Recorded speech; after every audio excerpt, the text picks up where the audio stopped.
This series contains adult language and descriptions of graphic violence. Listener discretion is advised.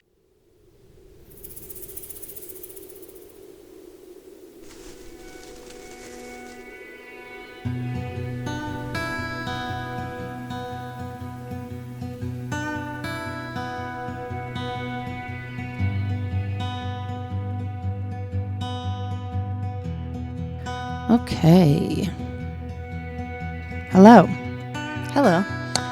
Welcome back to Death by Southwest, the podcast where each week I share a different grisly murder story unique to the American Southwest, while my sister and co-host tries to piece together the clues and unravel the mystery behind each of these heinous crimes. I am your host, Margot, and I'm here with my sister, Jenna.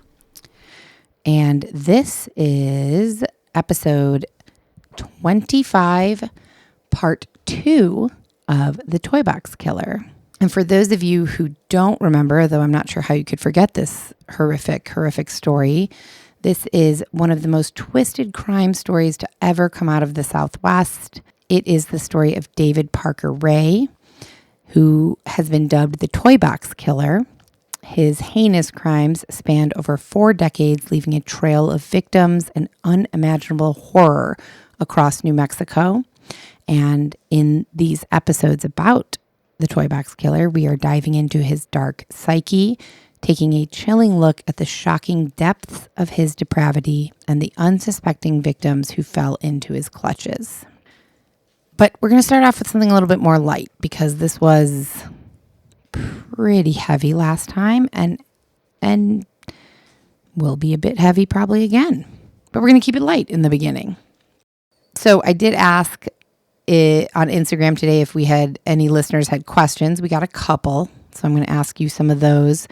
And then we got a lot of responses from several truck drivers. Yeah, we're thinking about doing a niche podcast about truck drivers, truck life, truck stops. Yep. Yeah.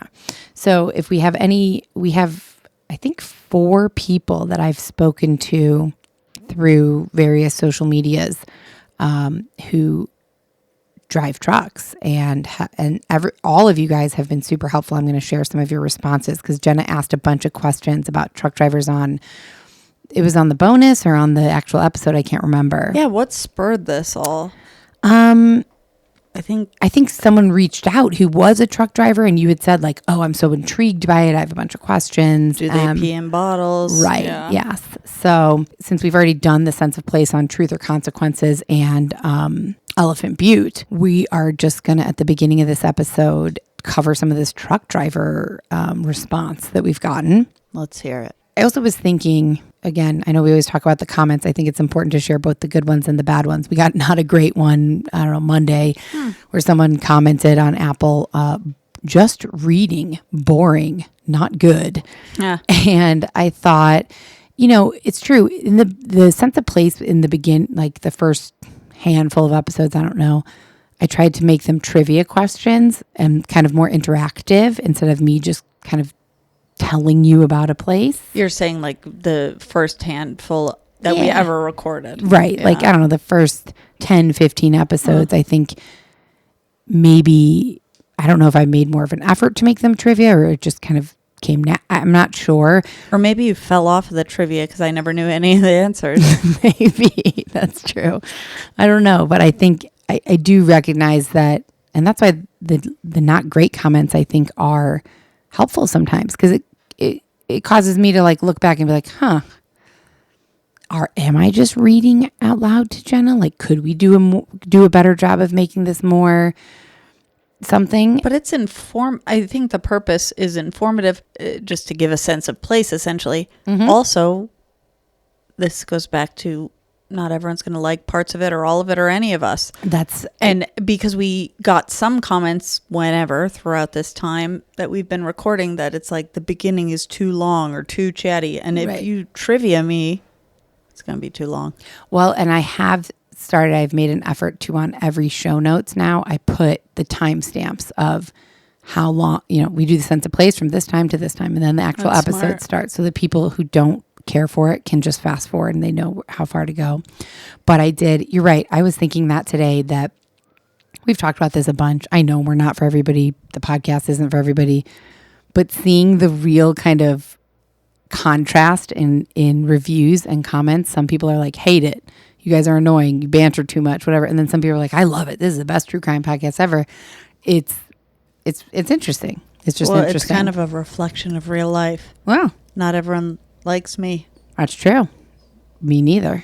As seems to be a habit, we kind of let you guys know where we're recording each time because it's always different. Not for long though, because we are going to turn my guest bedroom that has a studio in it. We're going to turn it into a studio. Room. Yeah, studio room. The studio is too small for both of us to comfortably record in. So we're going to take the studio apart and turn that whole room into a studio room where we will hopefully generally record, and it will be one place always. But for now we kind of record all over. And so we are at my house, but because Mark is here and all 3,000 animals that we have are here, we are in my bedroom recording, and Kat and Izzy are here with us in the bedroom. Also, I was wondering now I'm looking at my microphone, and I'm wondering, there's got to be covers for the microphone so they don't pick up all this animal hair that then touches my lips as I'm trying to talk. Well, once we have the studio room and we get microphone stands, there is a filter that sits right here. I'm just going to take a piece of saran wrap after I pick up all the fur off of this microphone tonight. I think these are machine washable. Oh. There's a lot of hair. I just felt it scratching my face. On our microphones, there's a lot of hair. We have a lot of animals around. Anyways, we're at my house. We're in the bedroom. If you hear some background noises, which I know we need to just put at the beginning of every episode, Indiana's outside the door whining to get in. But let's jump in. We got 3 listener questions. Well, one's a comment. Sandy Cakes on Instagram says, just finished part 1 of the toy box. So freaking good. Which I like. So, and I guess her full name, she said, from Sandra. So thank you, Sandra. Wow, Sandra, you've also got a real, I don't know what it is, but tolerance. Tolerance. Mm-hmm. Thank you. Yeah. That's good. Yeah. Because, woof. Yeah, it was rough. And then we have 2 questions. So the next question is from T0N1WRA. Wow. And they say, what's one case you wish you could cover, but you can't because it isn't in the Southwest? Which is an interesting question. Oh. I can't think of any that off the top of my head, except for some of the big, like the Idaho murders. I know that's been covered so extensively. Yeah, but it's still going on. So it's exactly not that they have to be current relevant. But right. Yeah, that's one I've been very interested in. Yeah. What about California? I mean, I guess that's Southwest, like Manson. Yeah. Charles Manson. I think eventually we'll probably have to branch out to California because we'll need to cover a little bit more space, and it could be Southwestern-ish. Well, and I don't know if this is true. Mom had said she was in that Hollywood Hills neighborhood babysitting on, Yep. I can't remember the street, which I never had a reason to question, and I still really don't, except for then I started to think about Mom's mom when she's all, I know Michael Jackson or something. You know what I mean? Like, were they just like exaggerators? Yeah. But either which way, that one is interesting to me. Yeah, very. Of course, very. Dahmer. Ooh, you know the one, I Hate Mondays. The first female, maybe school shooting or female school shooting. We talked about that on an episode for some. You didn't know that I knew about that because I had seen this little documentary somewhere on I Hate Mondays in the early 80s, I guess. Right. We did some serial killer trivia in the beginning of a few episodes. I think that was one of them. That's a good question. Yeah, that's a great question. Oh, hey, girl. Indiana just came into the room because she wouldn't stop crying. She is so stinking cute. And so the next question we got was from Shan Hauser. And they said, how many episodes do you guys see yourself doing? By the way, love the show. Overall? Yeah. Oh, I don't know. I'm not sure. I mean, I think we probably at some point will take there's no seasons, but I think at some point it will be beneficial for us to maybe take a week or 2 off, here and there just to refresh, because it is as soon as we record one, I'm researching, writing the next, and then we're recording and editing. So it is kind of constant. So I think just to make sure we don't get burnt out and on it, which sounds silly, but yeah, probably take a break here and there. But I would say, it's a weekly podcast, probably consistently, as long as we continue enjoying it, right? Well, sure. And as I was going to say, as long as there are new murders in the Southwest, but unfortunately, that'll be essentially forever. Unfortunately, that's ongoing. Absolutely. Yeah. So thank you for your questions. And for anyone listening, if you have any questions for us, like related to true crime, the podcast, cases we've covered, or even just in general, like about our lives, you can ask us anything. There you go. Whether or not we're willing to answer, you'll find determined. out. Exactly. So let's get into some of this truck driver. We have a couple of listeners. So you guys have heard us talk about our human GPS, Sean Thompson. He's been a listener for a while, and I regularly talk to him. And but I just found out he's also a truck driver. Right. We didn't know what he was. Yeah. He sent us a message the other day and said, listening to the current lookup list made me think I should let you know that the human GPS is also a truck driver. He said he's never peed in a bottle, which was kind of your top line question for truck drivers. Sure is, and sure was. But he said, but almost all off ramps outside of a town will be littered with plastic bottles that you don't want to mistake for lemonade or tea, which you had mentioned actually, I think. So he hauls double trailers from Tucson to El Paso and back 5 days a week, which is, man, that's going to be exhausting because I think it's about a 4.5 hour drive from Tucson to El Paso. So that means he's, that's 8-9 hours. Yeah, of which driving. I guess is, driving, gosh, every day. Yeah. Truck drivers, and I don't need this answer. This isn't like a burning question of mine, but I do believe that they get I don't know what pretty well means, get paid fairly well. Yeah. Because it's not an easy job. And again, with the world of inflation or the country of inflation right now, what is getting paid well? I don't know. But right. And so we had talked about a hot shot driver because one of our listeners, somebody had said that they're a hot shot truck driver. I mentioned that to you, and in one of the recent episodes, you had said you thought that was like maybe a fire, and I had no idea. I totally did. I thought I was thinking of Mount Lemmon, like the wildfire fighters, totally. And I had no idea either. But everyone heard us talk about that, and every person responded, human GPS. They're all nope. Adam, Milkman, everyone, even somebody on Patreon.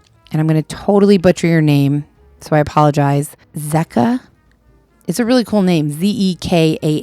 Zeka is also one of our patrons on Patreon and sent us some awesome feedback and awesome messages. But everyone, all of you guys have messaged us to correct us on the hotshot truck driver. So thank you for that. Milkman said, hotshot is a reference to a pickup truck with a trailer attached to it running loads from one location to another.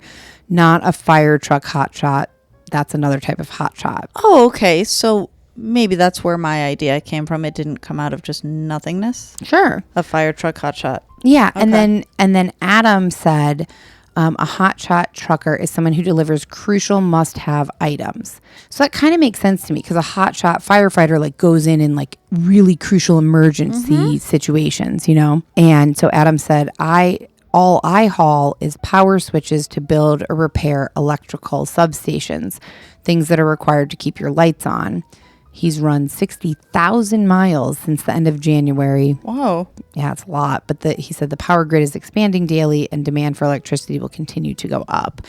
And said, let me know if you have any other questions. He's also the one who sent us that lovely voice message talking about the Triple T truck stop here in Tucson. With the good apple pie, the great restaurant, yeah. When you talk about truck stops in southern Arizona, mainly Tucson, first one that comes to mind is the Tucson Truck Terminal, or Triple T, as it's known nowadays.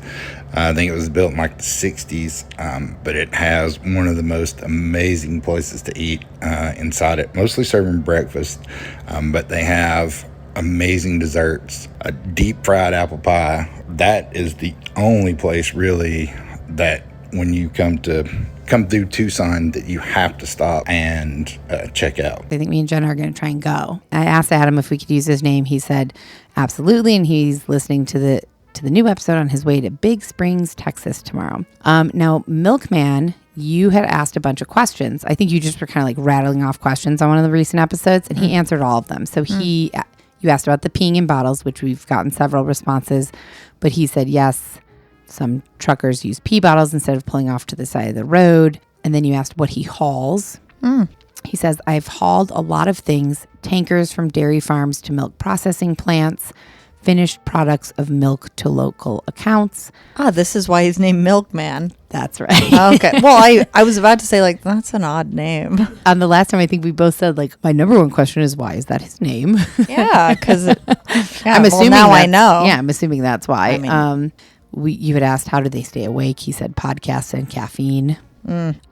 He explained what the hot shot is, which I already read. And then you had asked what his longest haul was. And he said it was from Tacoma, Washington to Billings, Montana. Oh, pretty drive, I bet. Yeah, I bet. And his home base is in the Treasure Valley in Idaho. Flipping back and forth, but Adam also told us a fun fact about truck stops, that the world's largest truck stop is Iowa 80 in Walcott, Iowa, which has 800 parking spaces, a full movie theater, bowling alley, barbershop, and food court. And he said something interesting. I know I already read this to you earlier, but that he said there's so many things about truck stops that people don't understand, that they're probably one of the safest places to stop when traveling. And the bad rap that they kind of get is like from the past, from the 70s and 80s. But did he say why? I mean, of course, I came in with my assumption of why now they are more safe than they were in the 70s, 80s. But did he expound on that? He said, tell me another place that has people coming and going 24/7. Trucks cost anywhere from $70,000 to $250,000, and they are left running unattended while drivers are inside getting food, fuel, and any number of other things.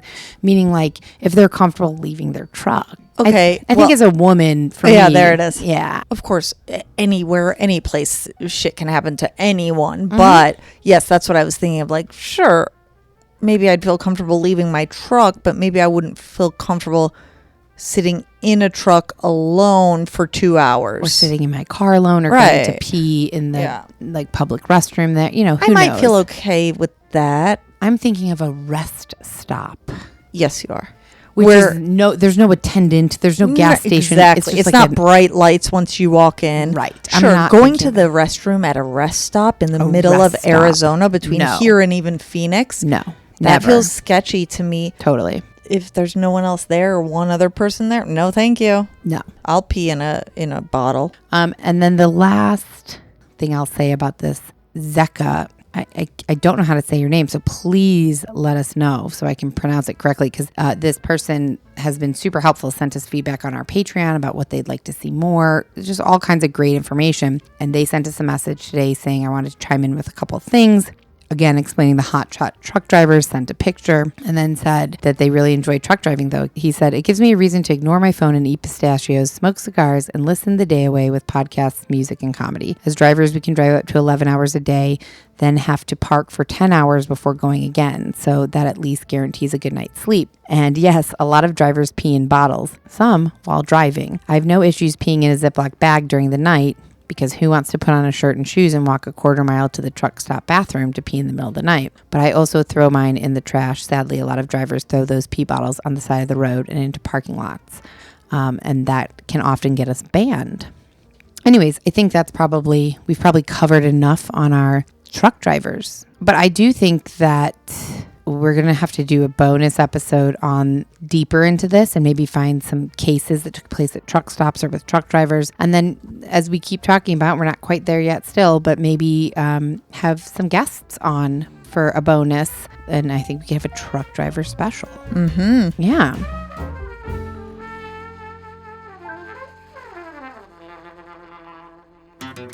You don't want to miss what happens next in today's murder story, so don't go anywhere. We'll be right back after a short message from our sponsors.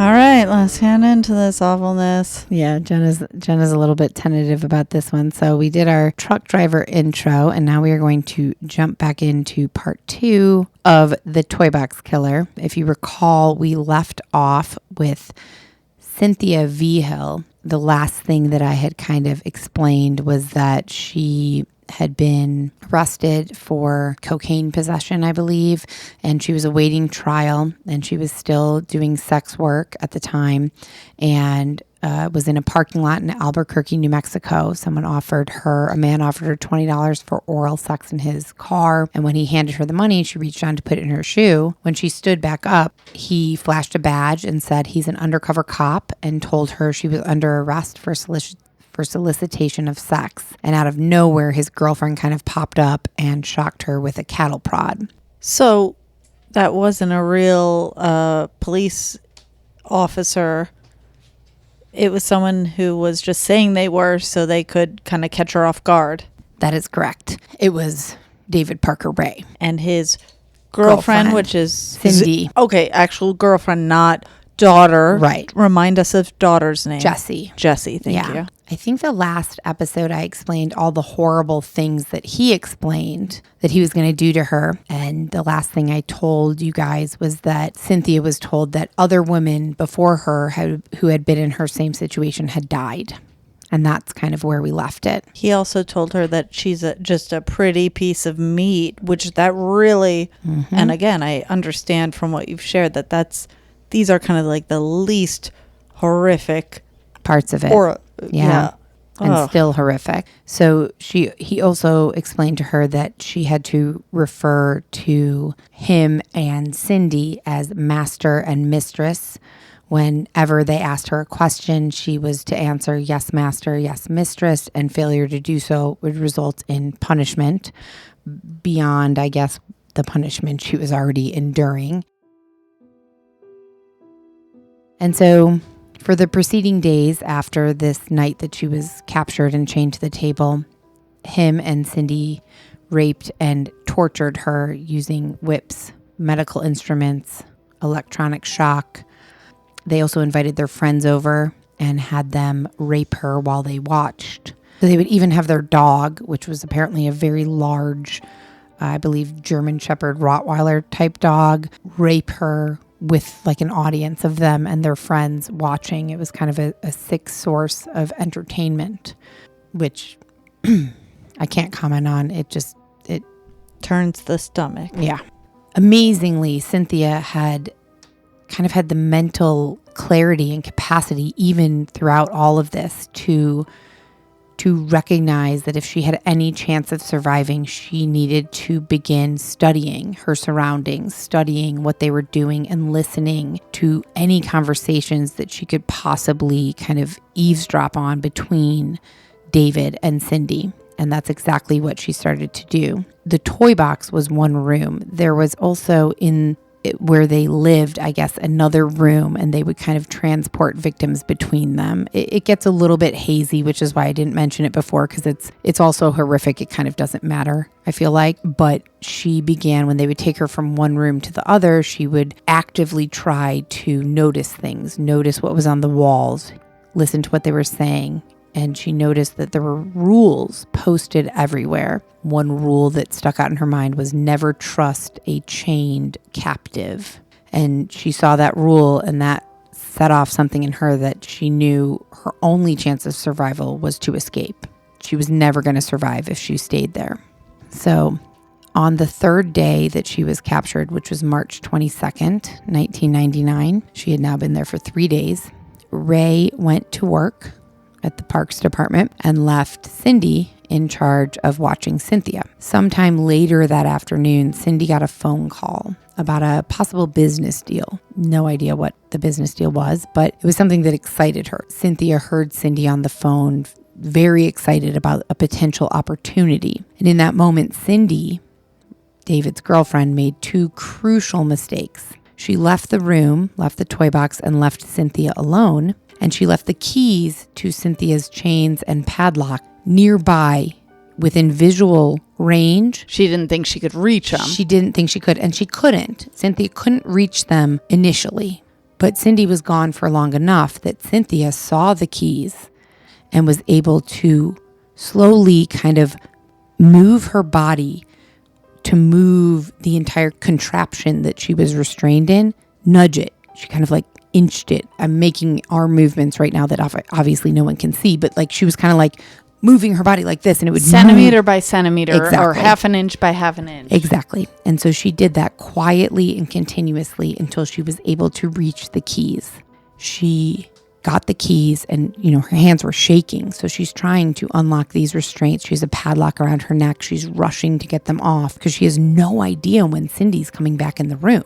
But after several days of torture, her hands are shaking. They're not nimble. They're not steady. So she's not able to do it quickly. And so before she could actually unchain herself fully, I believe she got a chain off. But before she could fully kind of free herself, Cindy came back into the room, saw that Cynthia was trying to free herself, and grabbed the nearest thing to her, a lamp, and broke it over Cynthia's head and continued to beat her with the lamp. She also had an ice pick nearby that she grabbed and tried to stab Cynthia with it. But Cynthia, amazingly throughout all of this, managed to get that key in the lock, unlock herself, and get free.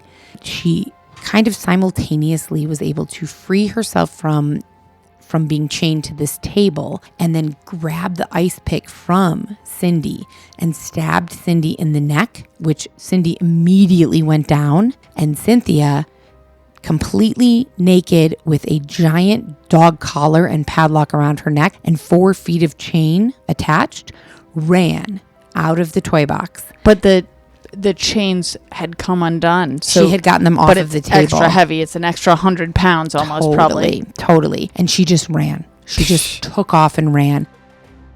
The will to live. The will to live. I don't know if that's what that is, but... Oh, I'd imagine it is. Well, I mean, remember what we learned about Cynthia at this point. She had been beaten, abused, found her mother dead in a ditch, found her best friend killed by like one of her Johns when she was... doing sex work. I don't know if that's the right way you say it. Sex working? Yeah, when she was a sex worker. A sex worker, yeah. Even if she just had seen no trauma or horrificness in her life, the fear over those many days, however many days, 3 days she was there in the toy box, like it powered her up and got her out of there. And so she ran as fast as she could. She ran and eventually came to a main road, a highway, and continued to run hysterically down the road, covered in blood, naked, 5 feet of chains like flopping behind her, and no one stops. So people passed her in cars and passed her in cars. Well, I was going to ask you that. I don't know what I would do. If I'm being real honest, I don't know what I would do, but you know what I would do? Call 911. Of course. I don't either. I'm not sure what I would do either. I'd be scared. Maybe not of a naked, bloody woman, but scared of who's behind her. There you go. Yeah. Yep. That's exactly what I think too.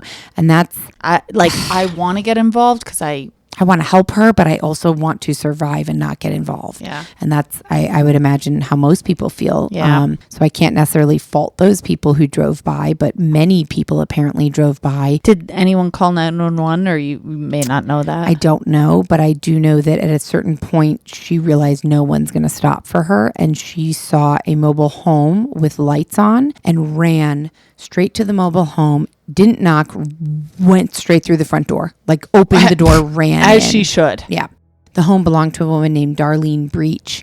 And Darlene, in a later interview, said she came straight in wearing nothing except the chains around her neck and hysterically crying. She was bloody, very bloody, and she was terrified. And apparently Cynthia ran in the door screaming, "Please don't let them get me. Don't let them get me." Later, Cynthia had said that Darlene was really calm, and she kept me really calm right from the moment that I walked in. But then her husband came in and said, "I heard a noise." And he saw me standing there naked, bloody, and his eyes, he just froze in the hallway, in the doorway. I mean, he was shocked. And they immediately called 911.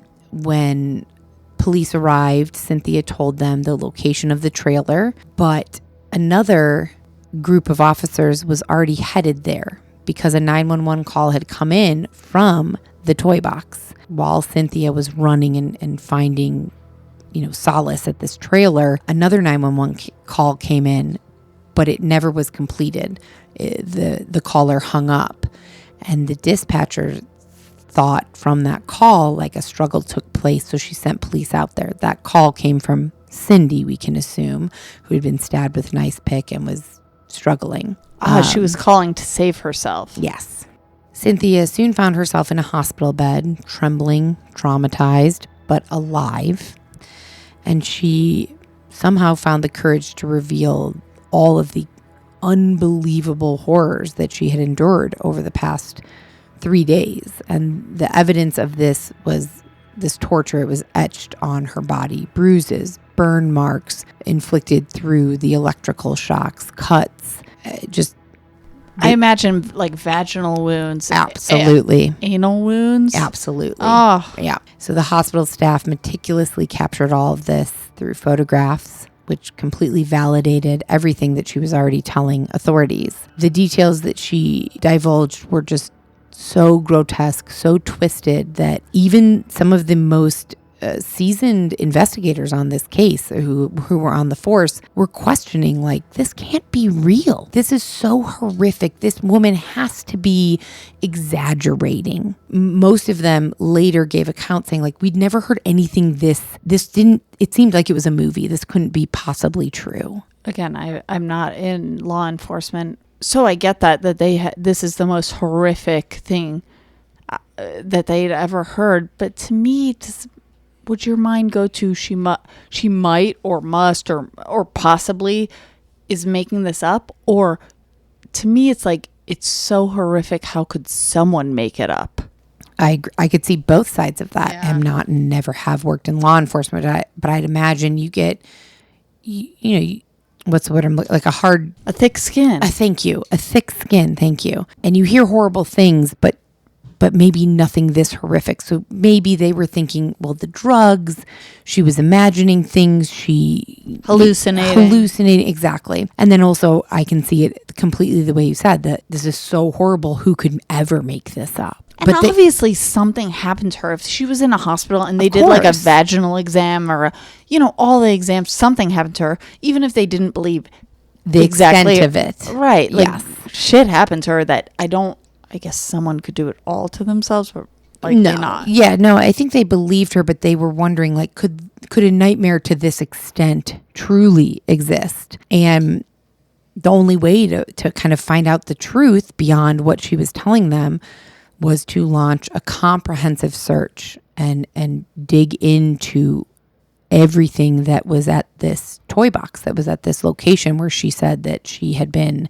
held and captured and tortured. And for police, in these kind of early moments of this, they were kind of blissfully unaware of the scale that this investigation would take. They had no idea of the depths to what they would find. But so she told them about the toy box. Was she able to tell them like the location, or they already? Oh, wow. Yeah, okay. because she was cognizant enough, apparently, when she was leaving and running away, that she could then, when she got to Darlene's house, explain like where she came from. Gotcha. And, so they were able to know. The general area, at least, which will hone it down. Yes. So officers, not the officers who were at the hospital with her, but officers who responded to the interrupted or kind of canceled 911 call that we believe came from Cindy after Cynthia stabbed her with the ice pick. They responded to that call. And as they are driving up to the property, David, Parker, Ray, and Cindy, David had come home from work at this point. They are both leaving the toy box and trying to leave the property. And they were apprehended in that moment, taken into custody. And they both gave exactly the same statement. They said, "We took on a very noble mission. We wanted to aid Cynthia in overcoming a crippling heroin addiction. That's why we chained her up and kept her there." And what's your explanation for helping her detox from her heroin in terms of her vagina and anus and breasts and whatever else was punctured and poked and prodded? Obviously. I mean, like, clearly police are listening and taking this, but are knowing, this is very different from Cynthia's story and from her injuries.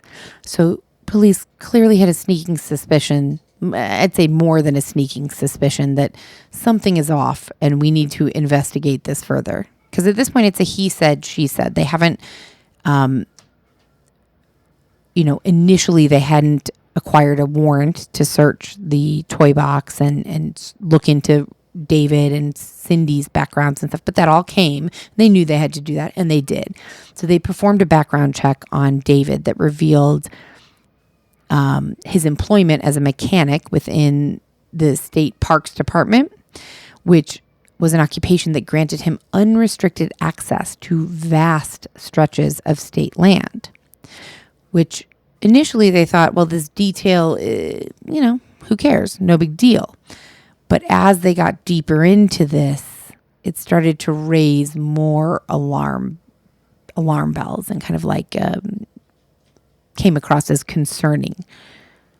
He seemingly had this very ordinary life, but what if within this ordinary life, there was a much, much, much darker reality? And officers were not left wondering what if for very much longer, because they secured a warrant to search David's property and headed off to the toy box to see if what Cynthia had depicted to them lined up and was true. And again, they had no idea that this seemingly kind of isolated incident was just one single thread in this tapestry of horror that they were going to come upon. So inside the trailer, which was fully soundproof, they made plenty of disturbing discoveries that mirrored Cynthia's harrowing account almost to a T. Because it was to a T. Exactly. That's where she was captured, at least from what I believe right now. Yep. They found a gun. They found the broken lamp matching the description that she had provided. The scene also showed clear signs of a recent struggle. They came across a fake police badge, which was, also played to her story of him pretending to be an undercover cop. They came across the instructions for taking care of the victim if David was ever not there. The clothing that Cynthia had been wearing when she was abducted was in the trailer, along with copious medical devices and items used for administering electrical shocks. They also located the gynecological table and the pole, because she had been chained to both, and the ice pick that she had used to stab Cindy. They also discovered the audio tape with the 45-minute recording that was recorded in 1993, which was just the best evidence of what she had endured. And in that moment, they couldn't deny this horrible truth. This toy box was the witness to this nightmare that unfolded exactly as Cynthia had told them. And they came across this story that just played out before their eyes with all the evidence of pain and unimaginable suffering.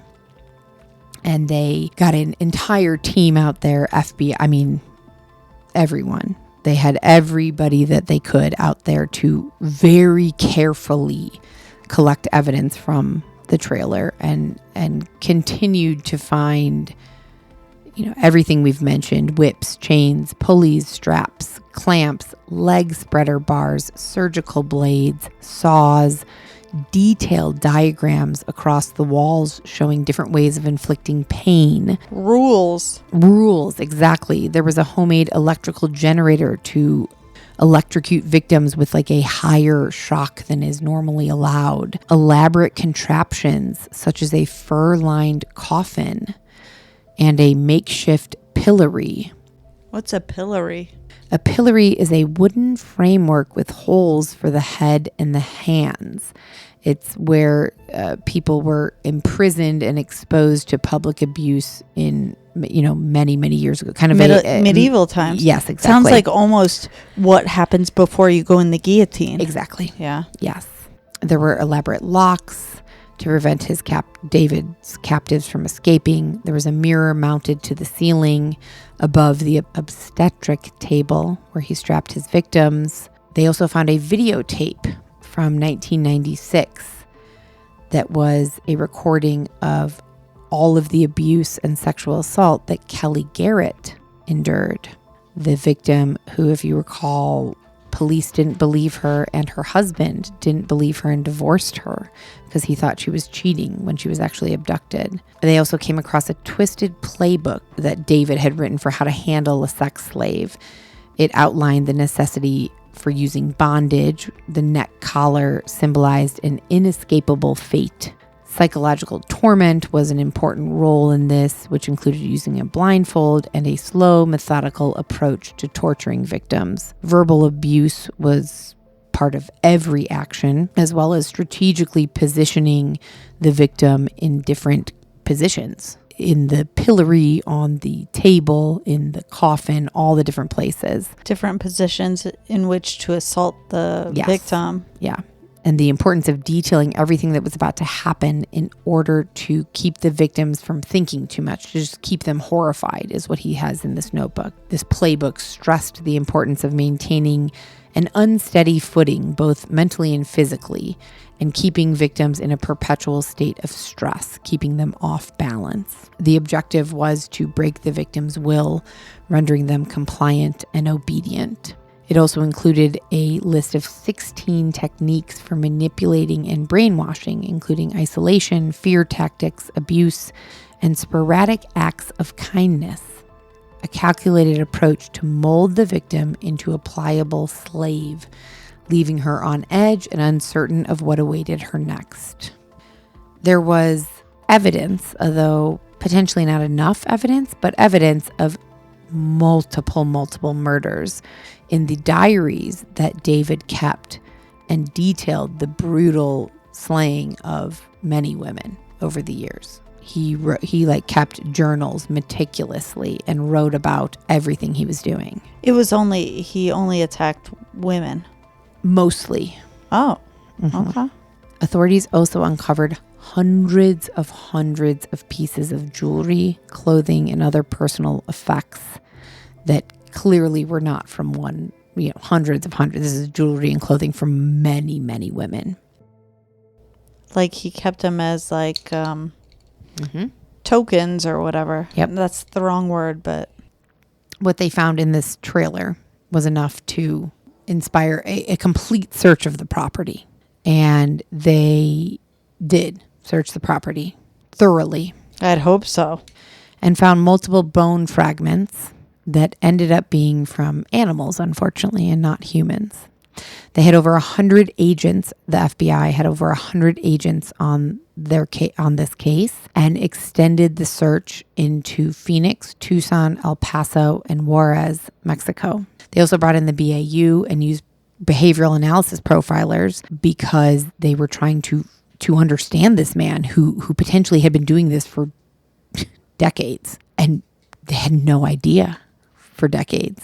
The FBI turned the town of Truth or Consequences, which was 7 miles from Ray's trailer, into headquarters for law enforcement and media. So the entire town of Truth or Consequences basically was taken over by the FBI, and it became their headquarters for searching everywhere and trying to uncover this. But I imagine at some point, whether David Parker Ray was apprehended, arrested, all the things, at some point they had to do a psych eval on him or something. And I'm not saying that even fucking matters at this point once they know who did it, but come on. Sure. Yes. Oof. Yes. So based on everything they found in the trailer at this point, and over the course of the investigation, which went on for a while, they were able to come up with a list of other suspected victims that had disappeared over the years that they had, they didn't know that this, they didn't know anything about David Parker Ray. They had no idea that this was. They didn't know till they knew. Exactly. Yeah. And so they had a list of other victims, and you had just asked if it was only women. So Billy Ray Bowers, who was 53, he disappeared from Phoenix, Arizona in 1988. In 1989, the body of an unknown man wrapped in a blue tarp was found by a fisherman at Elephant Butte Lake. No identification was on him. They found that he had been shot in the back of the head. They eventually were able to identify who he was through dental records, and he was the co-owner of Canal Motors, a used car business in Phoenix, Arizona, that had employed David Parker Ray, who worked there as a mechanic years and years ago. At this point, though, they didn't have any confirmation that David Parker Ray had been involved in this death of Billy Ray Bowers, but the connection was there, so they thought maybe.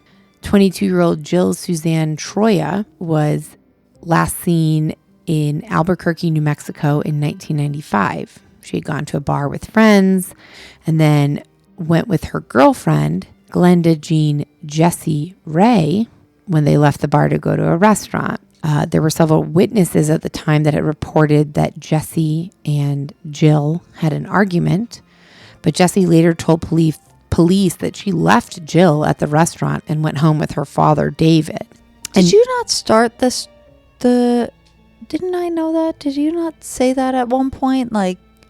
Well, that's what happened with... Thank you. Yeah, Yes. I knew there was something reminiscent Kelly Garrett. Yep. Yes. Okay. That's how she... Thank you. Yeah. And so that was Jessie's story with this Jill Suzanne Troya. But Troya was never heard from or seen again. Ever? Never. Eesh. And in the diaries and notebooks that they found in David's trailer, they found detailed accounts of sexual tortures and burials of many victims, but one in particular, which he described in his writings as an Asian woman who fitted Jill's description perfectly. So they thought, okay, maybe she was a victim. Among the possessions that they found at the trailer was a 2-page letter dated from June 1990 to a young woman named Connie from an Australian man named Mark. According to Ray's journal, Connie was a woman that he abducted and murdered in December 1995 when she was 18 years old. He described her meticulously: long blonde hair, a birthmark on her chest, and the Australian Federal Police and FBI conducted an investigation hoping to locate Mark to identify Connie. They were unable to do so. Her remains have never been located or linked to any murderer until now. And now they feel like what's written again in his, he just incriminated himself basically by writing in these journals all these detailed accounts. Don't miss what happens next in today's episode. We'll be right back after a short message from our sponsors.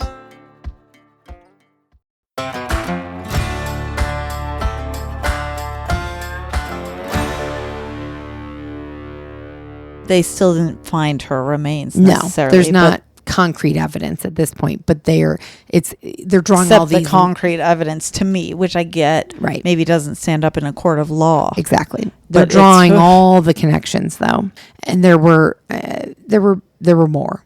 There were many more. This last bit is not related to any one potential or actual victim in particular, but in 1999, a man named Ralph Tudor, he was a 61-year-old El Paso resident. He was fishing at Elephant Butte Lake, and he caught on his line an 80-pound gunny sack filled with what he thought was a dead animal or trash. This gunny sack was split kind of along the seam, and once he fished it out, he thought, this might be filled with actually a human. This is very heavy. So he contacted the authorities. Before he opened it? I believe so. Good for him. My Right? curiosity would have gotten the best of me, and also I would have regretted it. I'm guessing whatever was found, Mm-hmm. but good for him. So they opened it, and it did contain human flesh, but no organs or bones. So whoever was in that gunny sack was mutilated, dismembered before being dumped in the lake. When they later on questioned David Parker Ray about this gunny sack and did he have anything to do with it, he wouldn't agree that he did or didn't, but he said the thing to do with victims is you cut them down to the belly, scoop out their guts, fill the chest cavity with cement, and then use baling wire to wrap them up and dump them in the lake. So they sink. Mm-hmm. Also, I was thinking the fishes might eat whatever's left. Yeah, the flesh. Yeah.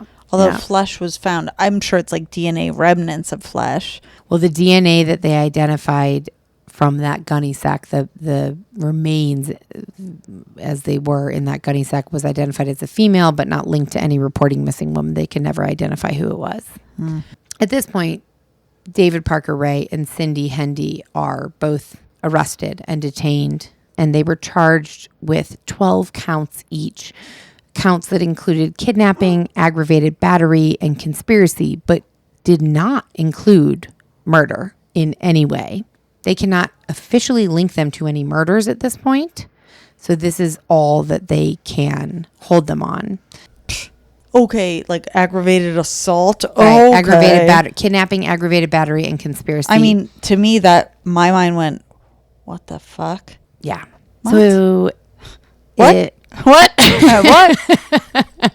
Yes, it's a big what. And if you want to find out the answer to that what, you will have to tune in next week to part 3 of the Toy Box Killer. It will be the first ever part 3 episode that we've ever had. But again, I think you said it perfectly last time.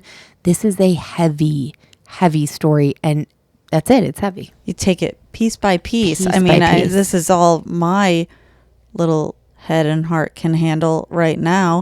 Also, what is my ending question? What? What? Yes. Wow. Yeah. Oy.